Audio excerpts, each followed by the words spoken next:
Picture yourself lying in a quiet room where moonlight filters through sheer curtains, casting gentle shadows that dance across the walls like ancient calligraphy brushed by an invisible hand. Outside, the night has settled into its deepest stillness, that precious hour when even the wind seems to hold its breath, when the world pauses between the day that was and the day that will be.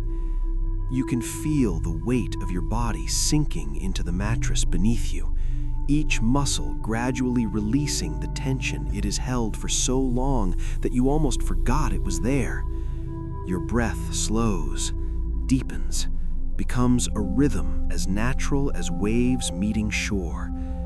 The soft cotton of your pillow cradles your head with the tender attention of someone who truly understands the importance of rest. In this moment, you are safe. In this moment, you are held.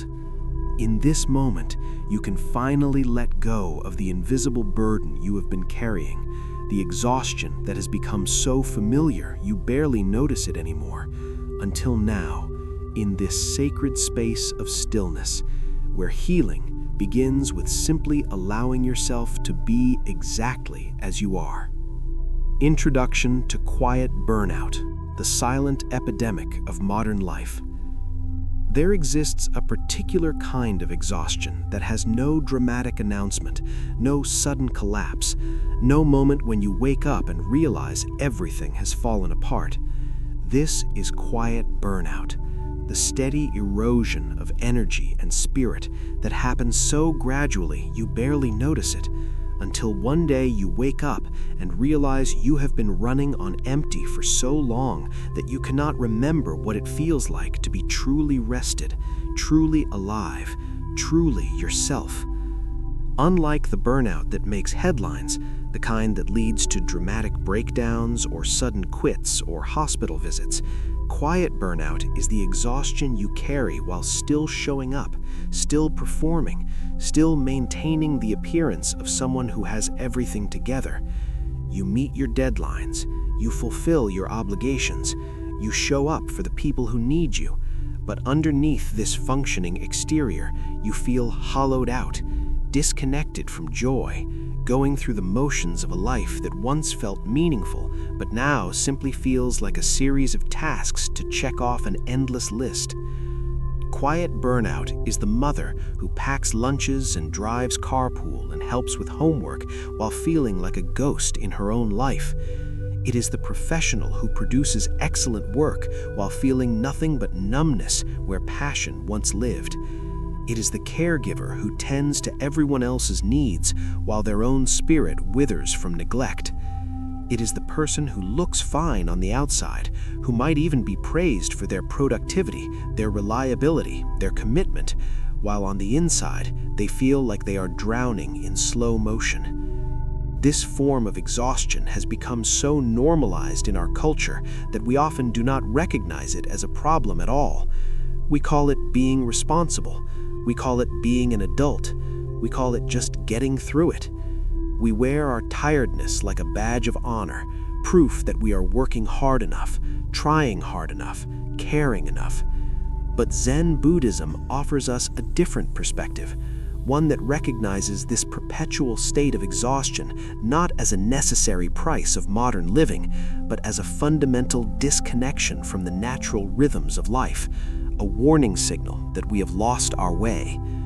The word burnout itself entered common usage relatively recently, coined in the 1970s by psychologist Herbert Freudenberger to describe a syndrome of physical and emotional depletion. But the World Health Organization now recognizes it specifically as a phenomenon resulting from chronic workplace stress that has not been successfully managed, characterized by feelings of energy depletion or exhaustion, increased mental distance from one's job, or feelings of negativism or cynicism related to one's job, and reduced professional efficacy. Yet this clinical definition, while useful, does not capture the full texture of quiet burnout, the particular quality of exhaustion that comes from pushing through when your body, mind, and spirit are begging you to stop. In our modern world, we have created systems and structures that demand constant availability, perpetual productivity, endless optimization. We carry devices in our pockets that keep us tethered to work, to social obligations, to the endless stream of information and demands that never stops flowing.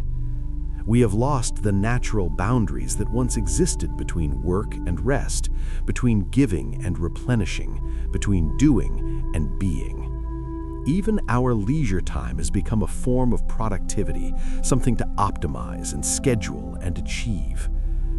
Against this backdrop, quiet burnout has become epidemic. Studies suggest that more than 60% of workers experience significant burnout symptoms, with rates climbing even higher among certain professions: healthcare workers, teachers, caregivers, those in service industries.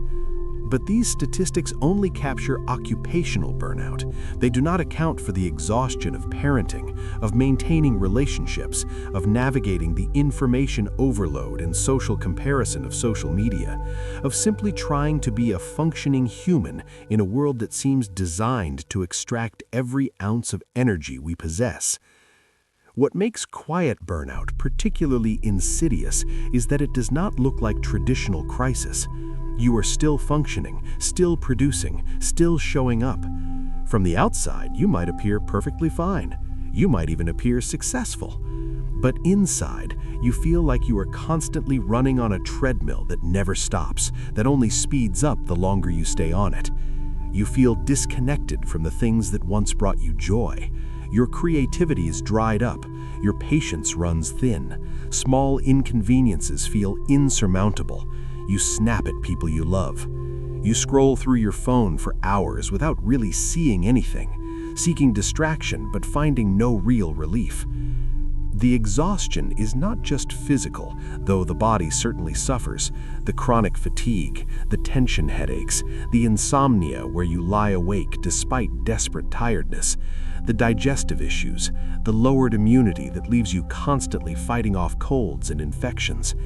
But beyond the physical symptoms lies a deeper spiritual exhaustion, a sense that you have lost touch with your essential self, that you are living a half-life, that you are surviving rather than truly living. Zen Buddhism approaches this condition with both compassion and clarity. It recognizes quiet burnout not as a personal failure or a sign of weakness, but as a natural consequence of living in fundamental opposition to the way life actually works. In Zen understanding, we suffer when we resist the natural flow of existence, when we try to force life to conform to our will, rather than learning to move with it. Quiet burnout is what happens when we have been swimming against the current for so long that our arms and legs have grown weak, when we have been holding our breath underwater until our lungs burn, when we have been clenching our fists so tightly that we have forgotten how to open our hands. The Buddhist concept of dukkha, often translated as suffering, actually means something closer to pervasive unsatisfactoriness, that quality of existence where nothing quite fulfills us, where we are always reaching for the next thing, never quite arriving at contentment. Scholar and Zen priest Dan Zigmund notes that dukkha might be better understood as stress, that chronic state of tension between how things are and how we think they should be. Quiet burnout is dukkha made manifest in the body and mind, the cumulative toll of years spent in this state of fundamental dis-ease.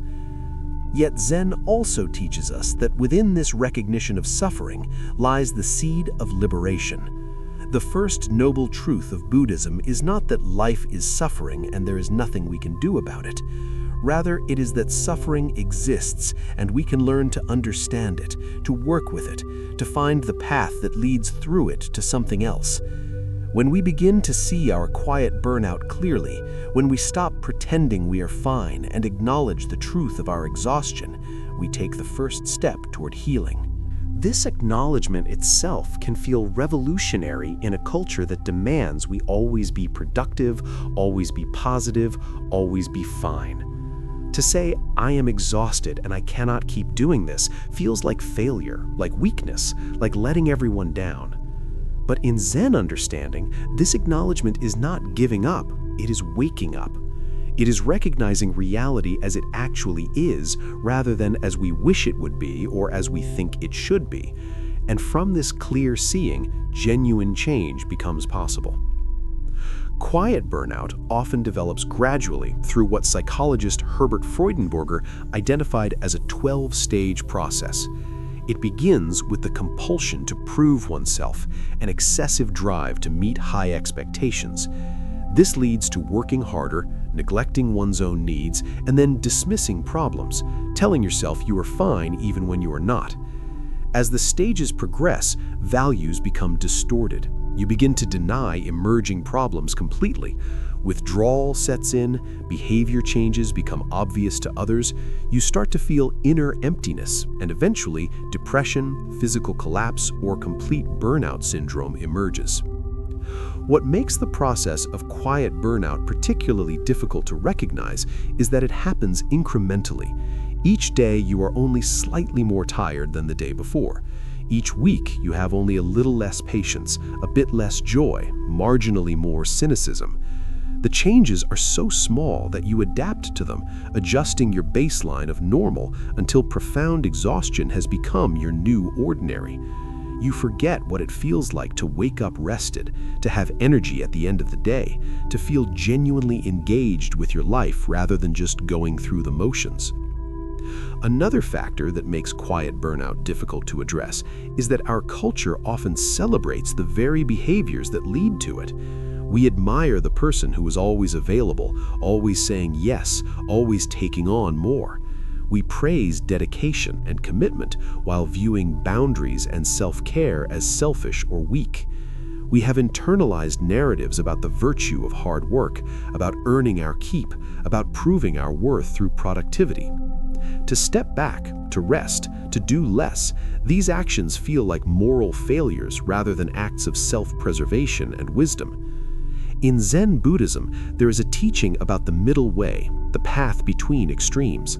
The Buddha himself discovered this principle when he nearly died from his ascetic practices, pushing himself to such extremes of deprivation that he became too weak to even meditate effectively.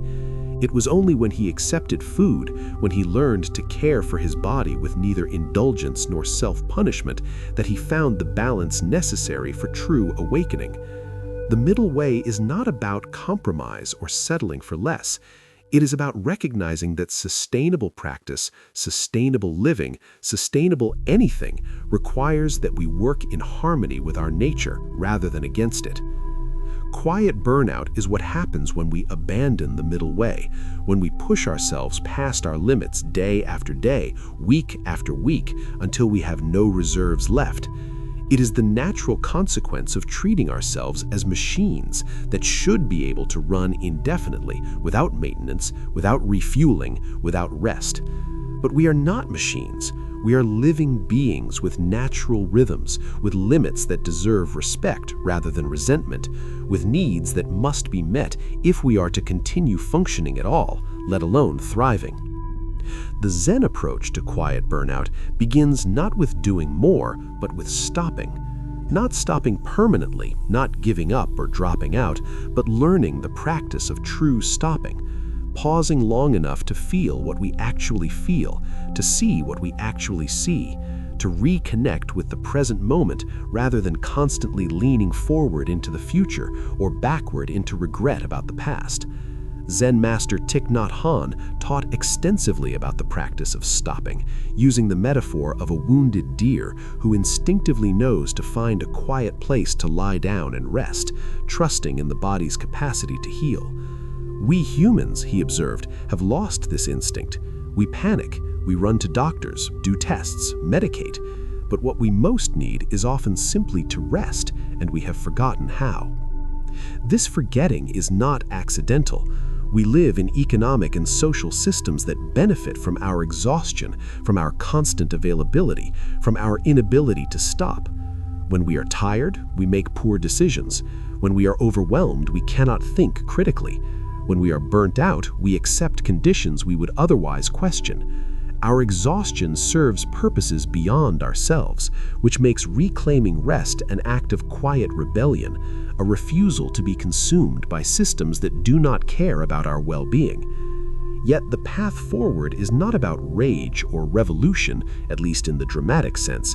It is about the small, steady practice of returning to ourselves, of learning to recognize the early warning signs of depletion before we reach total collapse, of building lives that have sustainability woven into their foundation rather than treating rest as something we will get to later when things slow down, a later that never actually comes. Quiet burnout asks us to examine fundamental questions about how we are living. What are we running from? What are we trying to prove? Who decided that rest is laziness rather than necessity? Why do we believe our worth is measured by our productivity? Where did we learn that taking care of ourselves is selfish?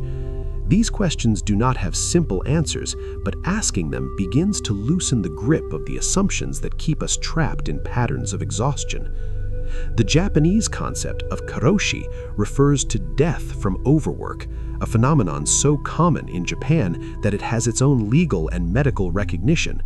While karoshi typically refers to sudden death from heart attack or stroke brought on by excessive work hours, it represents the extreme end of a spectrum that includes quiet burnout at its other end. Between these poles lies a vast territory of suffering, of lives dimmed by exhaustion, of potential unrealized because all energy goes merely to survival rather than flourishing. In Zen Buddhism, monks and nuns follow structured routines that build in regular periods of rest and renewal. The monastic schedule includes multiple periods for meditation, for mindful work, for meals taken in silence, for walking meditation in nature, for study and contemplation. There is time for community and time for solitude. The rhythm alternates between activity and rest, engagement and withdrawal, giving and receiving. This is not because monks are lazy or because monastic life is meant to be easy, far from it. Rather, it reflects an understanding that sustainable spiritual practice requires attending to the full range of human needs, not just pushing through on will alone. We may not be able to adopt monastic schedules in our everyday lives, but we can learn from the principle they embody, that rest is not a luxury to be earned after we have worked hard enough, but a fundamental requirement for any kind of sustainable practice, any kind of meaningful life. Just as a bow cannot remain perpetually strung without losing its tension and effectiveness, we cannot remain perpetually active without losing our capacity to respond skillfully to life. Quiet burnout also involves a particular relationship with time, a sense that we are always behind, always rushing to catch up, never quite arriving at the mythical place where we will be done, where we will have done enough, where we will finally be able to rest. Buddhist teaching invites us to examine this relationship with time, to notice how we are rarely fully present in whatever we are doing because we are already thinking about what comes next, about what we should be doing instead, about all the things left undone. The practice of mindfulness offers an antidote to this temporal anxiety. When we are fully present with washing the dishes get washed, and we experience the simple satisfaction of clean bowls, warm water, the completion of a small task. When we are washing the dishes while thinking about the next thing and the thing after that, we experience only burden and resentment, and the dishes still get washed, but we have extracted no satisfaction or peace from the activity. We have merely endured it as one more item on an endless list. Paradoxically, the more we try to rush through life to get more done in less time, the more exhausted and unsatisfied we feel. The more we slow down, the more we find we actually have time for what matters. This is not because time actually expands, though it can feel that way, but because when we are present, we stop leaking energy into worry, rumination, and resistance. We bring our full attention to what we are doing, and our actions become more efficient, more effective, more satisfying. In exploring quiet burnout and its relationship to Zen wisdom, we are not seeking some perfect state where we never feel tired, never struggle, never face challenges. The goal is not to transcend our humanity, but to live within it more skillfully, more compassionately, more sustainably. We are looking for a way to carry on that does not deplete us completely, that allows for both effort and ease, for both engagement and rest, for both giving and receiving. This is what the pages ahead will explore in depth, not a quick fix or a set of life hacks, but a fundamental reorientation in how we understand and relate to exhaustion, to work, to rest, to life itself. Through Zen teaching and practice, we can learn to recognize quiet burnout not as a personal failure, but as a call to return to balance, to release what is not truly ours to carry, to find within the very center of our exhaustion a spaciousness that has been there all along, waiting for us to finally stop running long enough to notice it. The nature of exhaustion in Zen philosophy.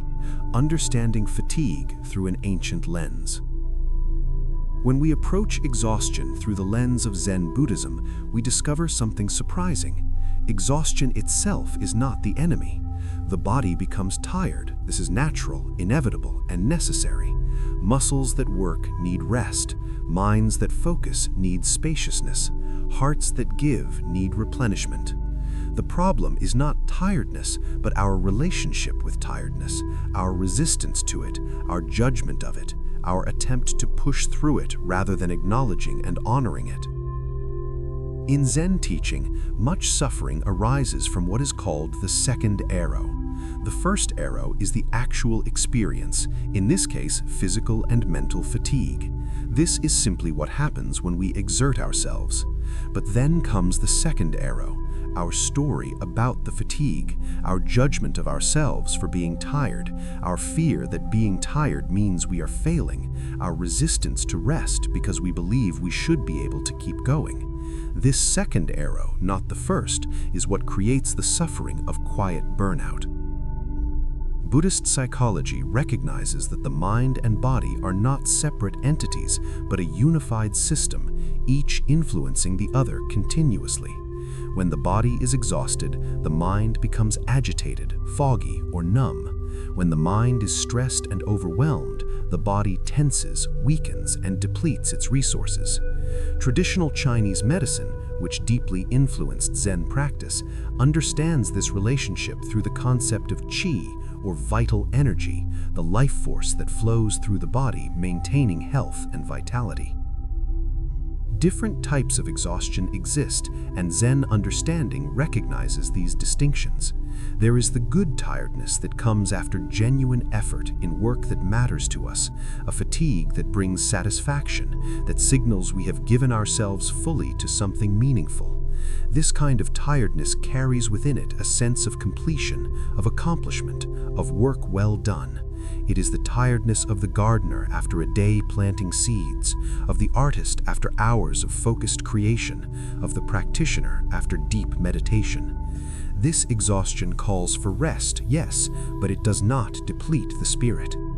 Then there is the exhaustion of constant partial attention, of dividing ourselves among too many tasks, of giving energy to things that do not truly matter to us or align with our values. This is the fatigue of obligation without joy, of should without want, of pushing forward on tracks laid down by others' expectations rather than our own authentic choosing. This tiredness drains us not because the tasks themselves are necessarily difficult, but because we are not fully present for them, not genuinely engaged. We are simultaneously doing the thing while resisting doing it, creating an inner conflict that exhausts us more than the activity itself. There is also the exhaustion of carrying what is not ours to carry, other people's emotions, other people's problems, responsibilities that properly belong elsewhere. In Buddhism, this relates to the teaching about appropriate responsibility. The Buddha taught that we can offer compassion wisdom, and support, but we cannot walk someone else's path for them, cannot save them from their own karma, cannot shield them from the natural consequences of their actions.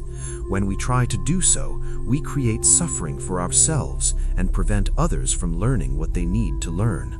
This kind of exhaustion comes from blurred boundaries, from not distinguishing between compassion and codependency, between genuine help and enabling. Another form of exhaustion arises from perpetual doing without being, from constant output without input, from giving without receiving. In Zen practice, there is great emphasis on simply being, zazen, sitting meditation, where we are not trying to accomplish anything, not trying to become anything, just sitting, just breathing, just being present with whatever arises. This is not laziness or wasted time. It is the essential replenishment that makes skillful action possible. Without periods of genuine rest and restoration, we deplete ourselves until we have nothing left to give. The Zen concept of beginner's mind, or shoshin, offers insight into why exhaustion accumulates. Beginner's mind is the mind that approaches each moment fresh, without preconceptions, without the accumulated weight of past experiences dictating how we see the present. But when we are exhausted, we lose this capacity. Everything becomes filtered through the lens of tiredness, of burden, of here we go again. We stop experiencing life directly and instead experience only our stories about life, our judgments, our categorizations. The present moment disappears under layers of past and future, and we lose access to the simple energy that comes from meeting life with openness rather than assumption. Zen master Dogen, founder of the Soto Zen school in Japan, taught about the unity of practice and enlightenment, about how the very act of sitting in meditation is itself enlightenment, rather than a means to achieve some future state. This teaching carries profound implications for how we understand rest and activity, doing and being. We typically think of rest as the absence of activity, as something we do in order to become capable of more activity later. But in Zen understanding, rest is not merely preparation for action. It is complete in itself, valuable in itself, necessary in itself. The historical Buddha himself experienced the dangers of extreme asceticism, of pushing the body and mind past their limits in pursuit of spiritual attainment. Before his enlightenment, Siddhartha practiced such severe asceticism that his ribs stood out, his hair fell out, he nearly died from malnutrition. Fellow practitioners revered him for his dedication, but when he finally ate, when he began to care for his body again, these same practitioners abandoned him in disgust, viewing his self-compassion Care as weakness, as giving up. It was only after this turn toward balance that the Buddha attained enlightenment, discovering that the path lies not in extremes of indulgence or deprivation, but in the middle way. This teaching directly challenges our cultural narratives about the virtue of pushing through, of no pain, no gain, of earning rest through suffering. The Buddha's enlightenment arose not from his most extreme efforts, but from his recognition that those extreme efforts were counterproductive, that sustainability requires balance, that we cannot punish ourselves into awakening any more than we can indulge ourselves into it. In Zen monasteries, the daily schedule reflects this understanding of balance. The traditional structure includes multiple periods of zazen, sitting meditation, but also kinhin, walking meditation, and samu, work practice. There are times for intensive practice and times for rest. There are seasons, ango, training periods, when practice intensifies, but these alternate with periods of less structure. Even within a day of intensive practice, there are breaks built in, acknowledgement that human beings cannot maintain peak intensity indefinitely. Compare this to modern work culture, which increasingly demands perpetual availability, where taking lunch breaks is seen as slacking, where answering emails at all hours is expected, where vacation time goes unused because the work is never actually done. We have created systems that operate as if humans were machines that can run continuously without maintenance. then we are surprised when these machines, these bodies, these minds, these spirits, break down. The Zen understanding of impermanence, anicca, also illuminates our experience of exhaustion. Everything changes. Energy waxes and wanes. Capacity fluctuates. What we could do easily yesterday might feel impossible today, not because we have fundamentally changed, but because conditions are constantly shifting. Fighting this reality, insisting we should always have the same energy and capacity, creates immense suffering. Accepting it allows us to work with the reality of each moment, rather than with our fantasies about how things should be. Buddhist teaching about the three marks of existence, impermanence, suffering, or unsatisfactoriness, and non-self, all relate to our experience of burnout. Impermanence means we cannot sustain any state indefinitely. Suffering means that trying to hold on to pleasant states and avoid unpleasant ones creates tension and exhaustion. Non-self means that who we think we are, including our capacity, our energy, our achievements, is not as solid and unchanging as we imagine.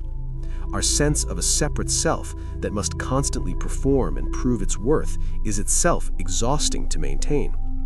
When the Japanese Zen master Hakuin developed what he called Zen sickness, a condition of physical and mental exhaustion from intensive meditation practice, he learned techniques from a hermit named Hakuyu, who taught him methods of working with vital energy, focusing the mind and energy on the tanden, a point below the navel.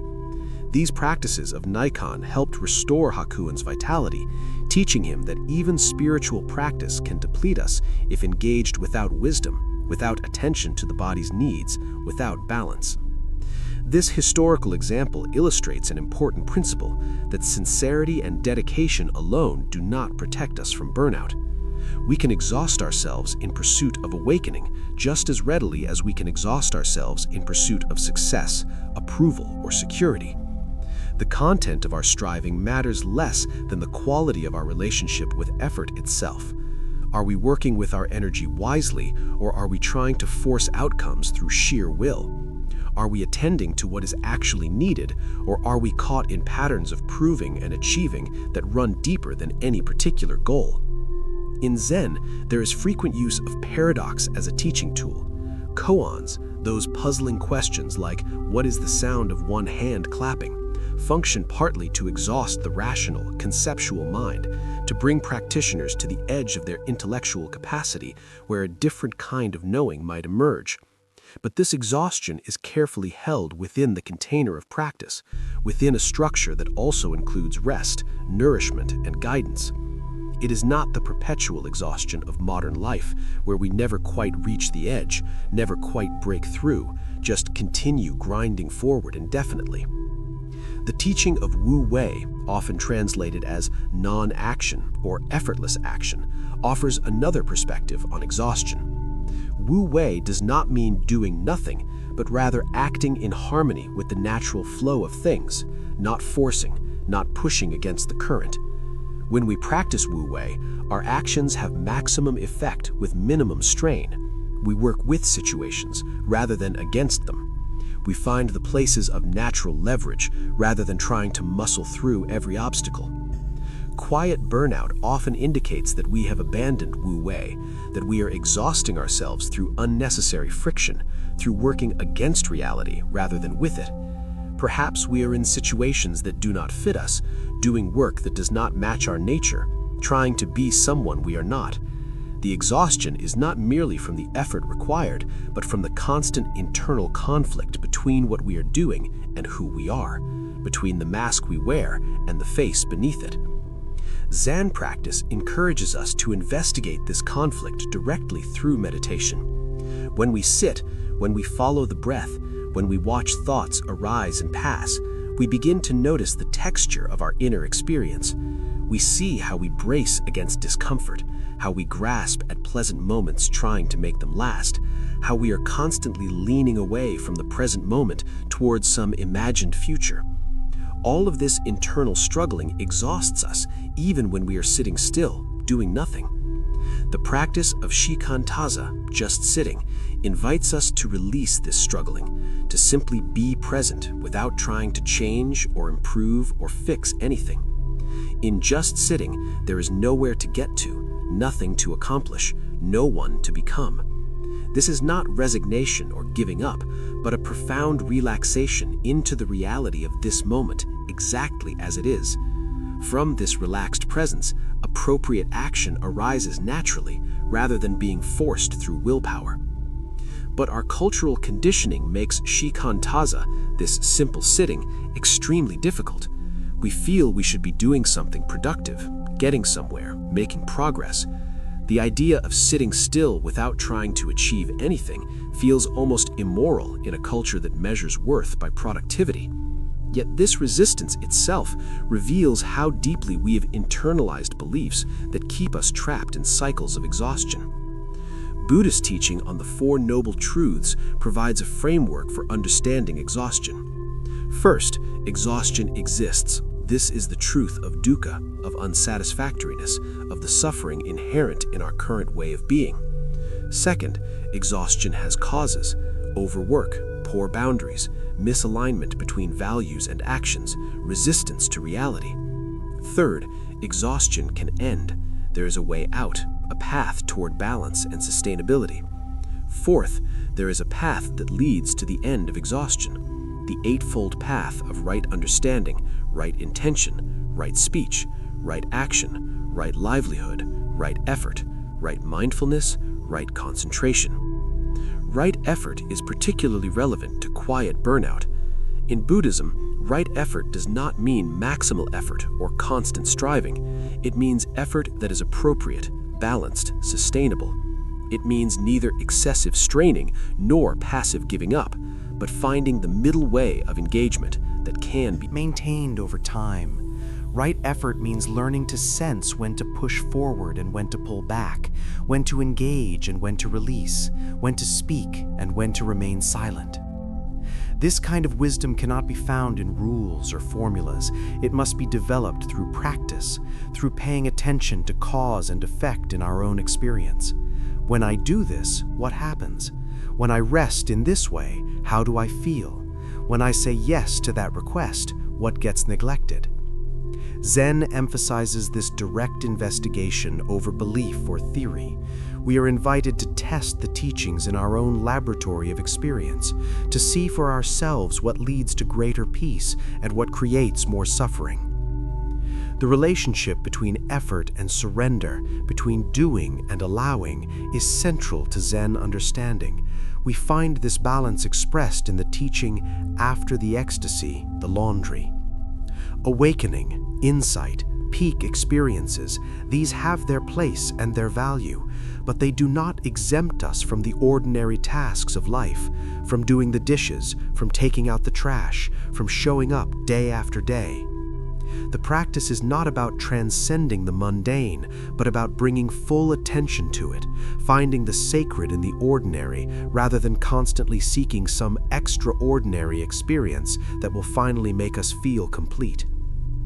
Exhaustion often arises from this very seeking, from the belief that something is wrong with this moment, that we need to get somewhere else, become someone else, achieve something more before we can finally relax. But Zen teaches that nowhere else, that this is it, that awakening is not a future achievement, but a present recognition. When we stop running, when we stop seeking, when we arrive fully here, tired as we might be, flawed as we might feel, we discover an ease that was available all along, but that we could not see while we were so busy looking elsewhere. In the Zen tradition, there is great reverence for the teachers who demonstrate this balance, who embody both deep wisdom and practical care for ordinary life. These masters work in their gardens, cook their meals, attend to their bodies, rest when they are tired. Their spiritual attainment does not make them superhuman, but rather allows them to be more fully, more compassionately human, responsive to the actual needs of each moment, rather than driven by abstract ideas about how things should be. This is the understanding we bring to our exhaustion. Not that we should not be tired, not that fatigue is failure, but that how we relate to our tiredness makes all the difference between suffering and healing. When we can meet our exhaustion with kindness rather than judgment, with curiosity rather than resistance, with acceptance rather than guilt, we begin to change our relationship not just with fatigue, but with life itself. We begin to trust that we are enough, that our worth does not depend on constant productivity, that rest is not something we must earn, but something that is our birthright, necessary for any sustainable way of living and being. Recognizing the signs of quiet burnout, reading the body's whispers before they become screams. In Zen practice, we learn to become intimate with our immediate experience, to notice subtle shifts in body and mind before they cascade into crisis. This same capacity serves us in recognizing the early signs of quiet burnout, those quiet whispers that precede the louder symptoms we can no longer ignore. The challenge is that these early signals are easy to miss or dismiss, especially when we have become accustomed to overriding our body's messages in favor of external demands. Physical exhaustion manifests in layers. The first layer is the ordinary tiredness that follows activity, the pleasant fatigue of muscles well used, the healthy sleepiness that comes at day's end. This is natural, this is normal, this is the body saying it has worked and now needs rest. We sleep, we wake restored, the cycle continues. But when burnout begins its subtle creep, this natural cycle breaks down. We feel tired upon waking, as if sleep provided no real rest. We drink coffee not to enhance our alertness, but to barely achieve basic functioning. Our energy levels flatline rather than following natural rhythms of higher and lower vitality throughout the day. This pervasive fatigue differs from ordinary tiredness in quality and persistence. It does not respond to rest the way healthy fatigue does. You might sleep 8 hours and wake feeling as though you barely slept at all. You might have a restful weekend, yet return to Monday feeling more depleted than when Friday ended. The exhaustion has settled into your bones, into your cells, becoming your new baseline rather than a temporary state. The body registers stress in specific ways. Tension accumulates in the shoulders, the jaw, the muscles around the eyes. We might notice tension headaches becoming more frequent, starting as a tightness at the base of the skull that radiates forward. The Buddhist practice of body scanning, slowly moving attention through each part of the body, noticing sensation without judgment, reveals these areas of holding, these places where we have been gripping against our experience without realizing it. Digestive difficulties often signal chronic stress and burnout. The gut, with its complex nervous system, responds immediately to our emotional states. When we are in perpetual fight or flight mode, when stress hormones flood our system day after day, digestion shuts down. We might experience nausea, loss of appetite, or conversely, stress eating, where we use food to try to soothe ourselves. We might notice our stomach churning with anxiety, or a general sense of unsettledness in the belly, what some traditions call the second brain. Sleep disruption is both a cause and effect of burnout. We are tired but cannot sleep, lying awake with minds racing, reviewing the day's events or rehearsing tomorrow's worries. Or we sleep heavily but without rest, the sleep of total depletion rather than genuine restoration. The Zen teaching about monkey mind becomes painfully literal, thoughts jumping from branch to branch, never still, never stand. Increased susceptibility to illness indicates a depleted immune system. We catch every cold that passes through. Minor infections take longer to heal. We feel run down, not quite sick, but not quite well. Traditional Chinese medicine would say our qi is depleted, our vital energy worn thin, leaving us vulnerable to external pathogens. Western medicine recognizes that chronic stress suppresses immune function, but the experience is the same. The body cannot defend itself as it once could.